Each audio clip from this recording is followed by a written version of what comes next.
Something that impacted my faith heavily was planning myself into the community at Aldersgate. I was very intrigued by what was going on in the church, so I started by planning myself into the community. It was an awesome feeling to have people that I knew would support me and help me grow in my faith. I knew that I had people that would encourage me to go to youth, and they would invite me to eat out with them.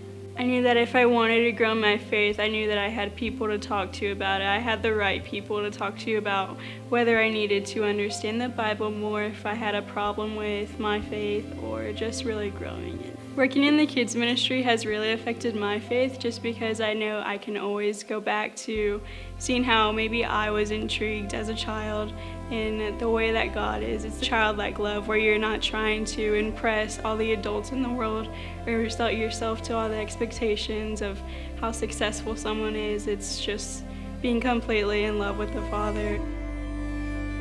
I think the week for college decisions has been most impactful, just because it was something I didn't have control over. So that was something I had to put a lot of faith in God in, and it's taught me just a lot about trust. So the program that I was applying to 12 different colleges, and if I didn't get into any of them, then I didn't really have a whole lot of backup. I didn't know how I was going to pay for college. I didn't know which college I was going to go to, and they were all kind of hard to get into. Like the admission rate was not very high.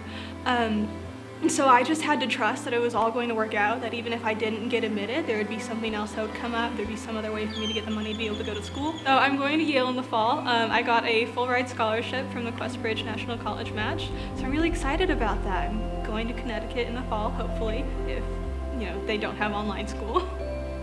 How have I been shaped as a Christian person? I don't really know as much as I thought I knew in 8th grade or freshman year or whatever. The main lesson that I've learned is that I don't have all the answers, and most people that I talk to don't have all the answers. I looked at that as a problem and something to worry about. But I don't know, as time has gone on, and then it's become less of sort of like a shock factor of, oh my gosh, I don't know.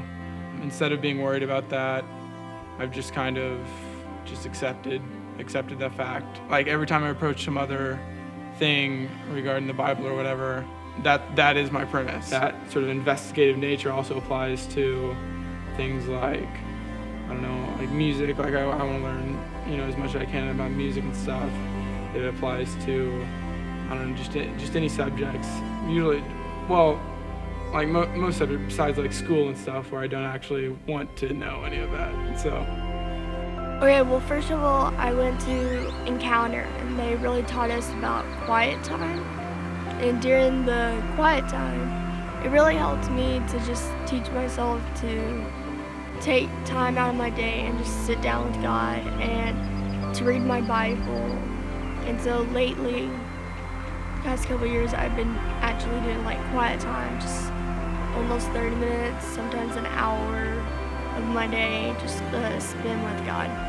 According to almost everyone, they say I give the really good hugs, and they call them Aaliyah hugs. They really like my Aaliyah hugs, and they say that I am really sweet. So if I have a total free Saturday, I will either go out with friends and hang out with them, or I will go fishing or go to one of the parks and just do basketball, especially now, because like the actual gym that I go to has been closed, so I've been having to go to parks to practice shooting. My parents have always been there through my walk, especially my mom. She's definitely seen me have more than one of my many mental breakdowns over me not being able to understand something. But my friends have always been there just to be like, hey, it's fine, don't worry about it. And especially this past few weeks, I've really needed them with me. Other than the fact that I have a lot of random drawings, either on myself or on paper, I enjoy archery as one of my hobbies. Nature just to calm me down, and music has always been something that I've been able to connect with. I'd have to say all of the waterfront trips we've been taking, and all of the mission trips we have been taking so far has been growing me closer to God. Just in a way to where like other people's teachings and just listening to what they have to say and their wisdom from the Lord has just been really impactful in my life, and I've been growing through their teachings. I love to dance. and I love to cook. So I use those two gifts that God has given me to my benefits of, yes, feeding myself, but then also just dancing and being a light to others. I use dance as a way of not really it's kind of like my version of worshiping, kind of. So I use that to just express myself without words. My first mission trip to Waterfront, DC.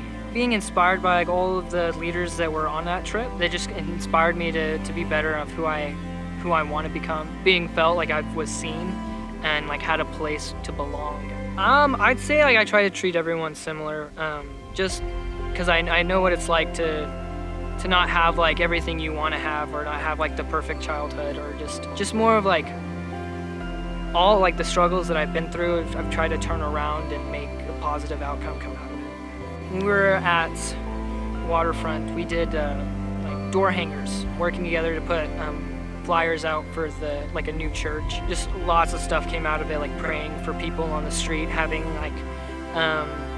people challenge you in a food restaurant just because they see that we're a part of a church. Kind of building a church up. Every time you go back, you can see how much they've grown, and they're yeah, since last time you guys were here, we've gained a whole nother church service, or we've gained a kids area, and y'all help build the playground or paint the area. Seeing where you've sown, watching it grow into be fruits that everyone can enjoy and just benefit from.